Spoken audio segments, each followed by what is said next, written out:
Hello and welcome to MEMO's conversation with Professor Mark Ayyesh on navigating Palestine in a post-BLM world. My name is Naseem Ahmed. I am an analyst and a writer for the Middle East Monitor, and I will be your host for this event.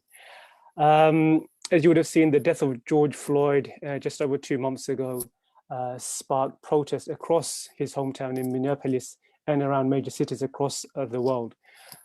These mainly peaceful protests inspired by the Black Lives Matter movement, put the topic of police brutality and more broadly the subject of racism at the center of public discourse. Very quickly, parallels were drawn between the plight of the Palestinians and the legacy of racism in the US and elsewhere. So to discuss the significance of this moment, particularly in combating racism suffered by Palestinians, I am joined by a professor of sociology at Mount Royal University in Canada, Mark Ayyesh. Thank you, Mark, for joining us. Thank you, Naseem. I really appreciate this opportunity to have a conversation with you here today. And thanks to the Middle East Monitor for making this happen. You're welcome. Mark, so I'd like to begin by asking, as a Palestinian and an academic in Canada, can you share your immediate reaction to the wave of protests following the death of George Floyd? Yes, so I'll start with my immediate reaction following the news of the death of George Floyd. This is prior to the protest, but just simply when that news came out and we watched that video, the immediate reaction was anger, frustration, hopelessness, here we go again, another Black man murdered by the state, and the belief that I had with many other people, I think at the time, that, well, nobody's going to be held responsible for this. This is just going to keep on happening because that is the internal structural racism within the US is so embedded that this has been happening for decades and decades and nothing has been done about it. So that was my immediate reaction, was all those feelings of anger and frustration and hopelessness. But then the protests came, and that was the protests were an expression of all of those feelings that I think a lot of people shared. But the protests also added the feelings of inspiration as well. So my immediate reaction from seeing the protests was to feel that all of those initial reactions and emotions that I had were expressed for me on the social landscape. But the protests themselves added inspiration. They added hope. They added an element of resistance and potentially even hopefully a revolution of the social and political and judicial system that has taken many Black lives over decades and decades and decades and hundreds of years. So that was sort of my immediate reaction to the protests and their spread in the United States. Yes. Yeah. So as I mentioned, very quickly, parallels were drawn between structural racism within the US and elsewhere, of course, within Palestine. So I wanted to ask him, why is there such a deep bond between the BLM and the Palestinian cause? What do you put this down to?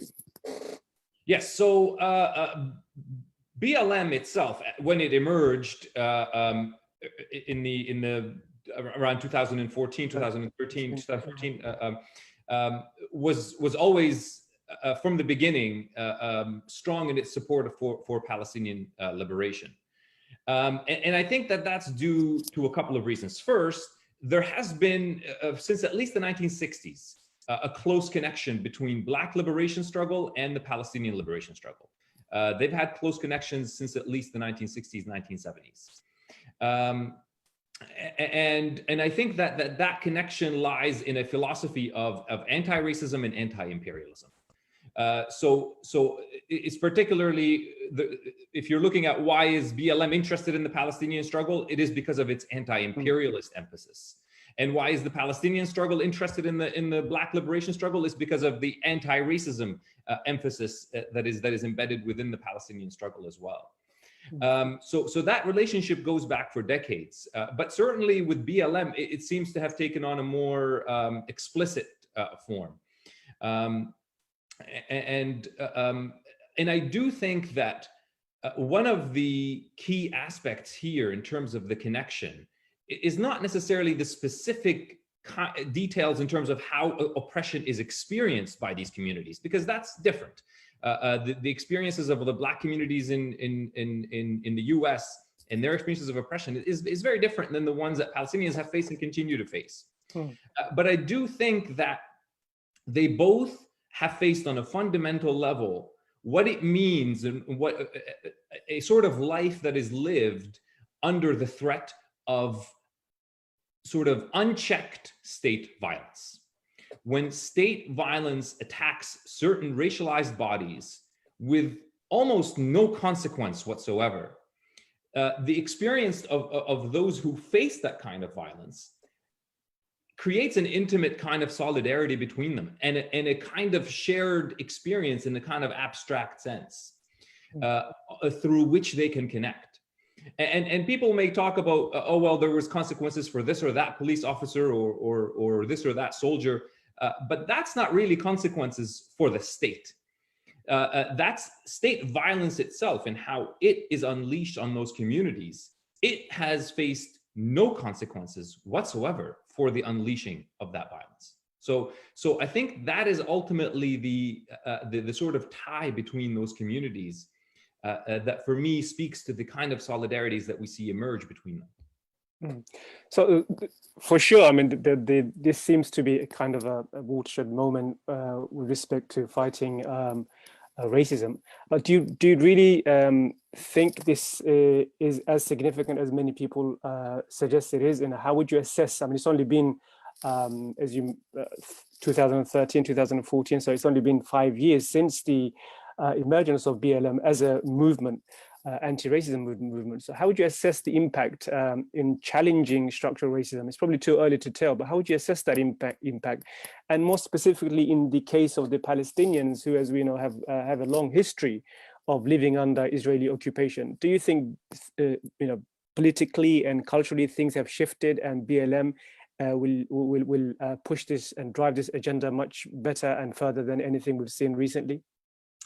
Well, so as you mentioned in the question itself, it is difficult to assess the impact within such a short time. To give you an example of why it's so difficult, in March, people would have said BLM is a failure, right? BLM didn't go away after Ferguson and all of the other protests that they've had over the last 5 or so years. But people thought, well, they're on the fringes of American politics and that movement has, or as an organization, as a movement, as part of the anti-racism movement, it's kind of fizzled out. I would guarantee you that you'll find lots of people saying that precise same thing back in March, and none of those people are saying that now, because it's very difficult to judge the impact of social movements because they go through such ups and downs.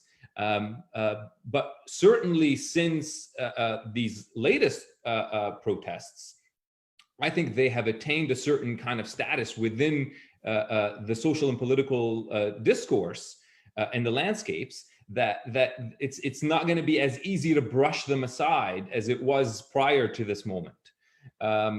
So I am hopeful that these events have created a kind of momentum for BLM that their impact will continue to grow, hopefully.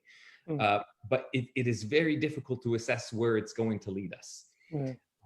But one thing we do know is that they're not going to stop. They haven't stopped since 2014 when they were sort of pushed to the side, and they're not going to stop now. So I think there is momentum being built. So, I mean, if I could kind of rephrase that question, I mean, what would you say to some of the critics who've come out and said that, if BLM was more laser focused with Black Lives Matter, more specifically, without burdening itself with another, goal, which is freedom for Palestinians, which has led to backlash here in the UK and in the US, accusations of anti-Semitism. and many groups have, some groups have pulled their support. So I think, do you think they would achieve more success by being more laser focused with the BLM issue and abstaining from the Palestinian cause, or do you think they are so ideologically wedded that without fighting racism in Palestine, you cannot really address racism anywhere? As the saying goes, you know, to fight injustice anywhere is to fight injustice everywhere. So how do you see that? Well, okay, so for me, as I see it, BLM is not just wedded to the Palestine cause. It is wedded as well with indigenous activism in the U.S. It is wedded with all sorts of other struggles for peace and justice. So there are many debates that go on within these movements of how to keep the focus on this particular topic without getting into too many other sort of distractions. And these debates are ongoing, and I'm not privy to those from within BLM. But what I can say for your question is that from the perspective of Palestinians who are in solidarity with BLM, it is critical that we also don't lose sight of their main concern, which is Black lives within the US and within Canada, depending on which BLM, or within the UK. So solidarity means not to just kind of jump onto their popularity in order to push your own cause. Solidarity means standing side by side with these activists in their efforts to improve their lives, learning from them, supporting them when you can, and then they do the same to you in your struggle. To me, that's what the more sort of constructive forms of solidarity that you see within BLM in the Palestinian struggle. And there has been many examples of that working in that way. So we have to be careful not to speak of, not to sort of hijack BLM for your own purposes, but to stand in solidarity with them, support them, and learn from them as they do the same with you. You know, when you talk about these movements, whether it's indigenous activism or Black Lives Matter or Palestinian liberation, you have to understand that you are talking here about oppressed groups who are facing extremely powerful forces that are oppressing them and trying to continue that oppression.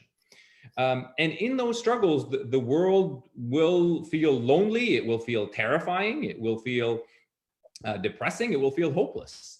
And these solidarities can sometimes provide inspiration to keep going, and to push yourself forward in ways that can't be underestimated. And I think BLM has done that, has provided that inspiration in these latest protests to a lot of movements, not just the Palestine liberation cause. Just for example, the Washington football team. I mean, indigenous activists have been fighting against that for years and years and years. It is arguable that the BLM created an atmosphere where that pressure it allowed for that pressure to be exerted in a stronger way, and that led to the Washington football team dropping its racist name. Yeah. So there are all sorts of dynamics that BLM has created, and whether they know it or not, or whether they're trying to or not, they're not just helping the Black communities in the U.S., which they are doing, but they're also helping others as well, which is again a source of inspiration and hope for all of us.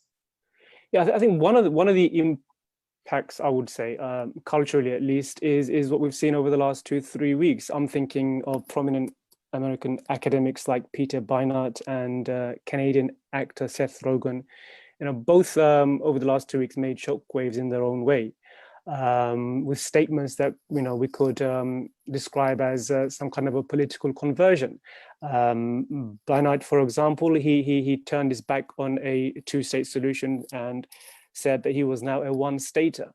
To me, that is for me, that could be seen as a sign of BLM really asking difficult questions. So especially to liberal Jews. So do you think BLM is kind of putting a mirror in front of liberal Jews and to look at the occupation and the structural racism under which Palestinians live for such a long time? Do you think there is a kind of a cause and it's put a mirror in front of liberal Jews? Well, again, it is difficult to answer these questions in a definitive way, but I do believe that BLM has created a political environment where people are asking themselves tougher questions than they've asked before. I mean, let's not forget, you know, for me, for you, for many of the viewers, racism in its existence is not a controversial issue. We know it's there. But for many of the majority, to actually make them face the fact that they live in a racist society was quite an accomplishment. Sad of a commentary as that is, it is actually quite an accomplishment. So it has made people look in the mirror in a more reflexive way.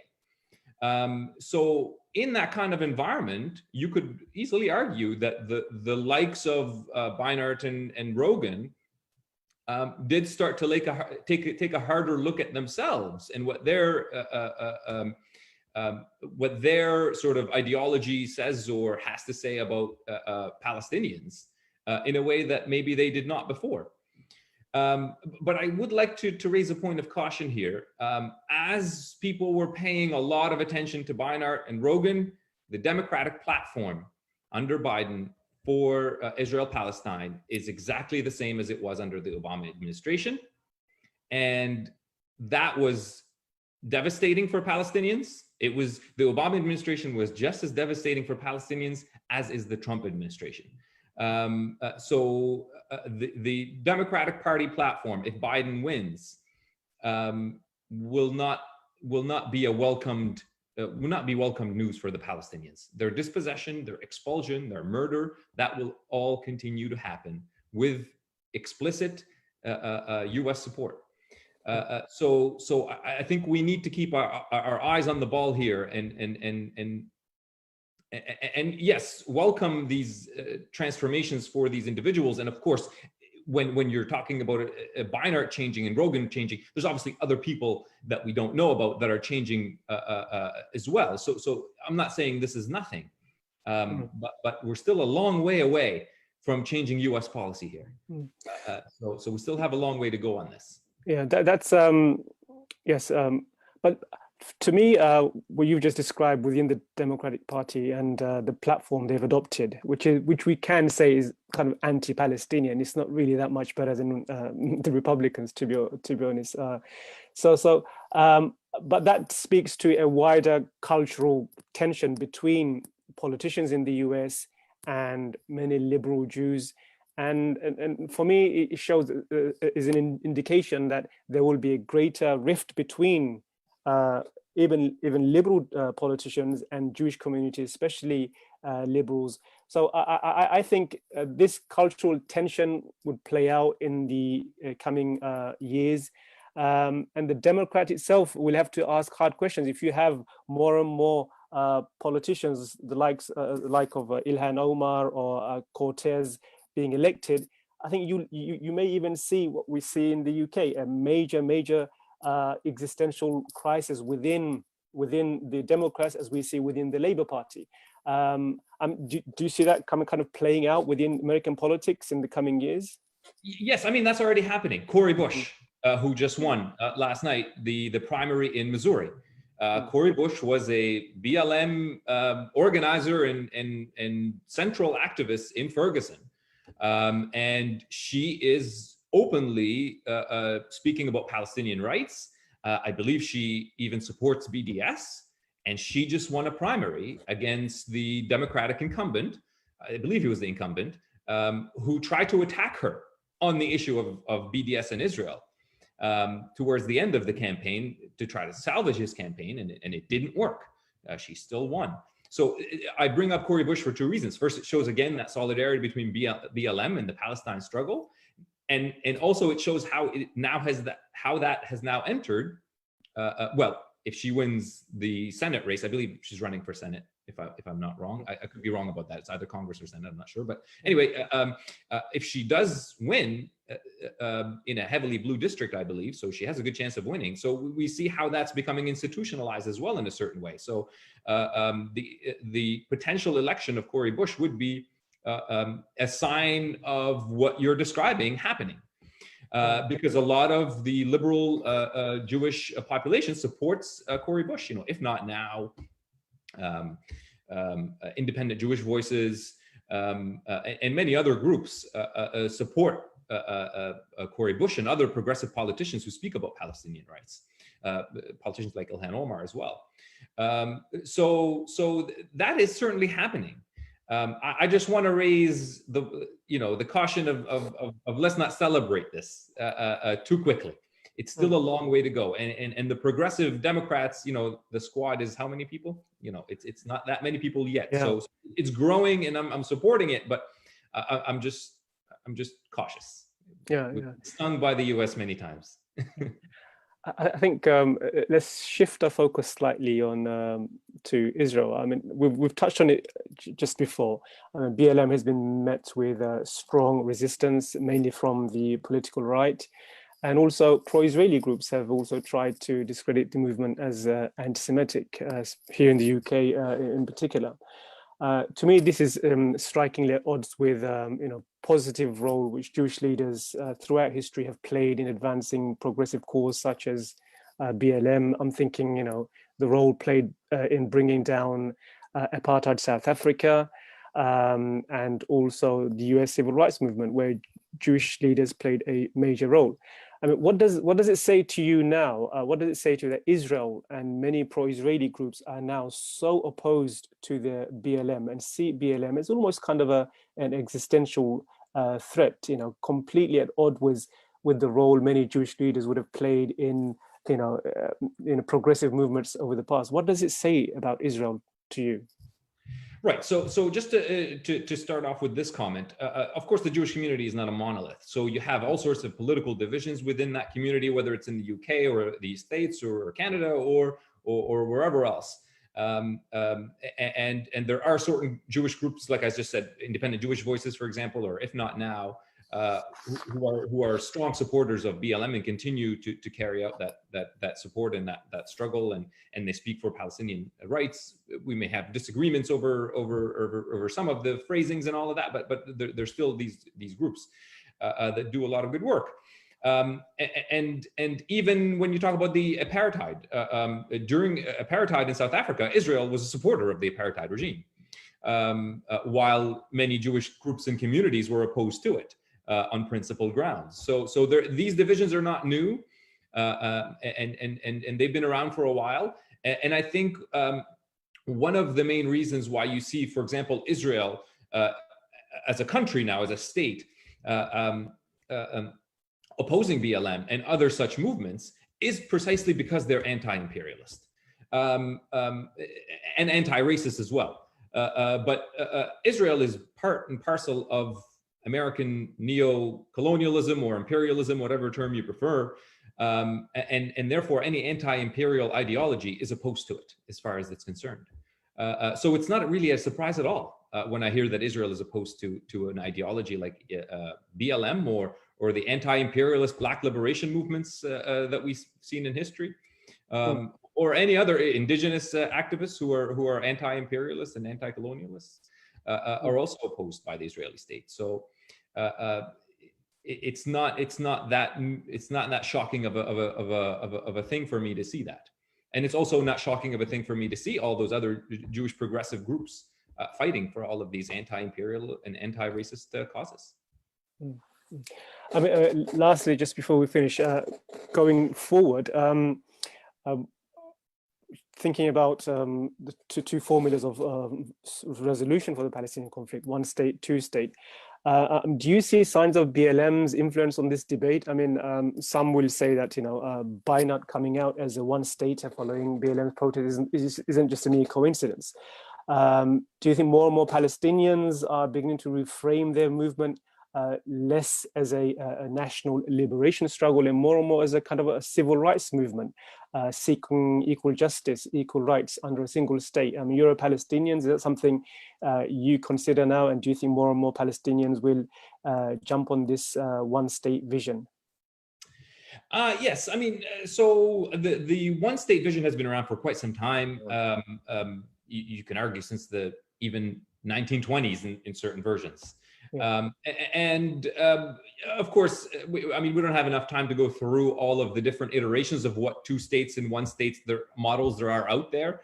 And I can tell you there are some models of two states that sound better to me than some models of one states. So it depends on the substance of what people put forward underneath those titles. But more or less, one state that would actually have equal status, equal rights, equal citizenship, equal access to the land, to resources, all of those things would be something that I would favor, and that many Palestinians would favor. At least, it's very difficult to get an accurate a picture of what people on the ground might say about this. But again, a lot of the polls that are out there are not that good when it comes to this, because the questions are phrased badly, and so it's complicated to get a good picture of what ordinary Palestinians might say about this. I certainly support it. Many intellectuals support it. Many activists support it, and equally, many Jewish progressives support it. Within Israel, there's not a lot of support from Israelis for that idea, and the proof of that is in. You don't even need to look at the polls in election results. People they vote for are for one state, but one state that expels Palestinians and destroys Palestine. So to bring it back to BLM, I'm not so sure that on the specifics of this question that you can find a lot of impact from BLM. I think again the impact of BLM goes into the political environment that they have created, in which people are asking tough questions of themselves, which might explain, for example, the conversion, if you will, of a Beinart, or well, Seth Rogen doesn't talk about this, but of Beinart. So, just to kind of wrap it up on this in terms of one state, two state. Even if the odds are against, a lot of the sort of criticism of one state is that it's too, utopian and blah, blah, blah. So with the two-state, many would say it's utopian. It's that's what I was going to say. Is it's actually the two-state that's the utopian vision. This is much more realistic to achieve. And the focus, the highlighting anti-racism within that is something that has been around for a while, but it has been stressed, I would agree, more and more by the younger generation of scholars writing about Palestine and writing about the struggle. Okay, I think we've come to the end of our time, actually. So I want to thank you, Mark, for joining us for this conversation, and I want to thank our audience who are tuning in to listen. So hope to see you next time in another conversation with MEMO. Thank you very much. Bye-bye. Thank you so much for having me. Thank you.